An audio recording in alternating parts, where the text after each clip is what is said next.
Heroine கோமால இருக்க பையனோட மூஞ்ச தடவி விட்டு, பரவாயில்ல நீங்க கோமால இருந்தாலும் ஹாட்டா தான் இருக்கீங்க, ரொம்ப அழகா இருக்கீங்க, சரி அப்படின்னு சொல்லிட்டு அந்த டவலை எடுத்து தொடச்சி விடுறா. அவங்க ஷர்ட் எல்லாம் ரிமூவ் பண்ணிட்டு, இதோ பாருங்க மிஸ்டர், நீங்க தப்பா நினைச்சுக்காதீங்க, என்ன உங்க அம்மா தான் இதெல்லாம் பண்ண சொன்னாங்க, நான் ஒன்னும் உங்க மேல அட்வான்டேஜ் எல்லாம் எடுக்கல அப்படின்னு சொல்லிட்டு கோமால இருக்கவங்க கூட போய் பேச்சுவார்த்தை நடத்தின்னு இருக்கா. சோ அப்படியே கீழே போய் தொடக்கும் போது இவளுக்கு ஒரு மாதிரி வெக்கமா வருது. சரி நம்ம கையை துடைப்போம் அப்படின்னு சொல்லிட்டு கையை தொடச்சு விட்டுட்டு இருக்கும் போது பார்த்தா இவன் முழிச்சிக்கிறான்.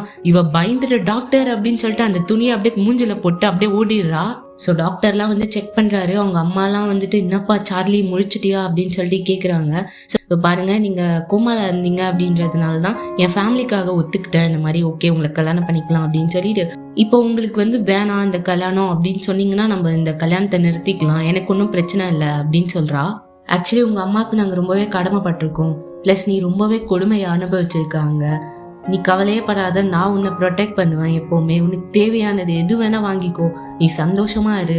ஆனால் எனக்கு தெரியுது உனக்கு என் மேலே எந்த ஒரு ஃபீலிங்ஸுமே இல்லைன்னு சொல்லிட்டு, பட் ஸ்டில் இருந்தாலும் ஏன் நம்ம ட்ரை பண்ணக்கூடாது, எனக்கு ஒரு சான்ஸ் கூட அப்படின்னு சொல்லிட்டு கேட்குறான். ஹீரோயினே யோசிச்சுட்டு சரி ஓகே நான் கண்டிப்பாக உனக்கு ஒரு சான்ஸ் தரேன் அப்படின்னு சொல்கிறாங்க.